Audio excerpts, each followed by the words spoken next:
Growing your own food doesn't have to be difficult. You can grow it on your balcony, in your backyard, and even in the smallest spaces. In today's video, I'll be showing you and carrying you along on how to grow simple things like leafy vegetables and fruity vegetables like lettuce and tomatoes in your backyard, on your balcony, and in the smallest of places.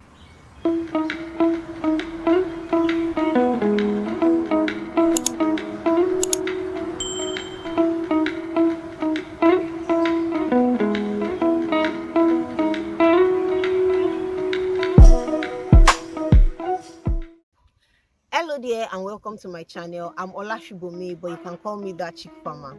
To my returning subscribers, thank you for always being here. Thank you for your love, your support. It's been very amazing and it's been good to have you here. If you're new here, on this channel we share practical farming tips to grow your farming ventures into a profitable farming business. Please do not forget to subscribe and turn on your notification bell so you do not miss a video.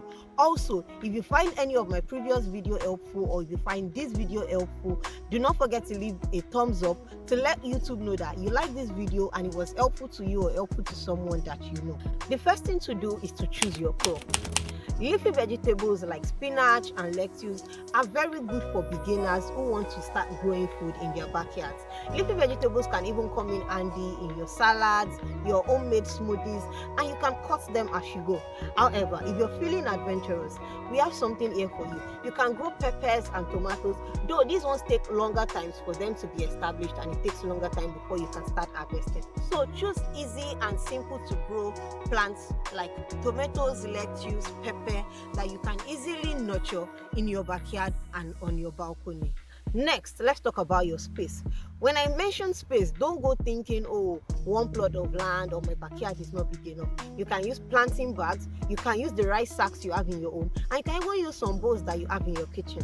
However, remember to drain holes to create drainage holes for water to come out so that you can prevent waterlogging of your crops, be it tomatoes or lettuce.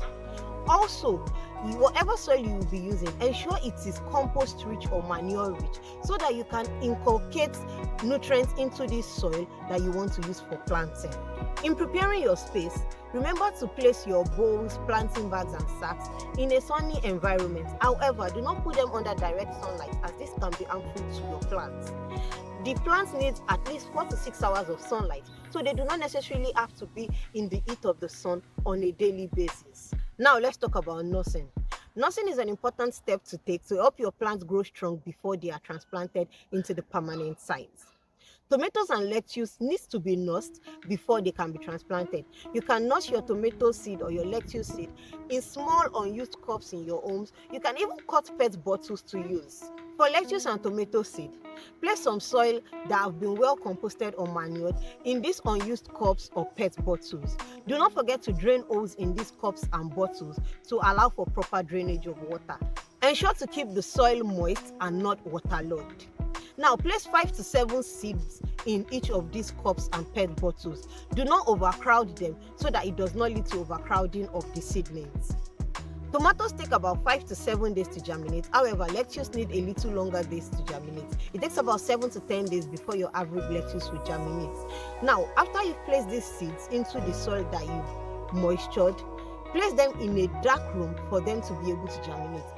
This dark room will allow your plants germinate faster in the number of days that they should have germinated. A well-nursed seed ensures that your plant is healthy and strong enough to be transplanted when they are moved to the permanent sites. Moving to the next step, planting and transplanting. Once your plant is about 6 inches tall, it is time to transplant them into the containers, sacks and planting bags that we have prepared. Gently remove the seedling from where you have been nursing them. Make a small hole in the soil of where you want to transplant them to. Gently place them there, cover the soil carefully and water it a little bit. Transplanting is best done in the early hours of the day or later in the evening. Ensure to stick to this time to avoid stress on the plants after they have been transplanted. Lettuce need about 6 to 8 inches in between whatever you are transplanting, while tomato needs about 18 to 24 inches in between the two tomato crops. Next thing we'll be talking about is how to care for your plants after they've been transplanted. Ensure to water consistently, however, do not overwater or underwater. Overwatering can lead to root rot, while underwatering can lead to blossom end rot. So ensure to water consistently, preferably morning and evening, to allow your plants the develop properly. For tomato plants, staking is essential. So find a way to stake your tomato plant to something that will give it support as the tomato plant is growing.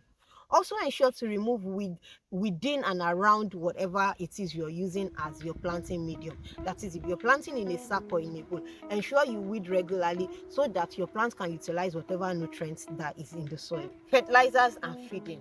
Ensure to feed your plants regularly so that they can have enough nutrients to grow as healthy as possible and also give you a bountiful harvest at the end of the day.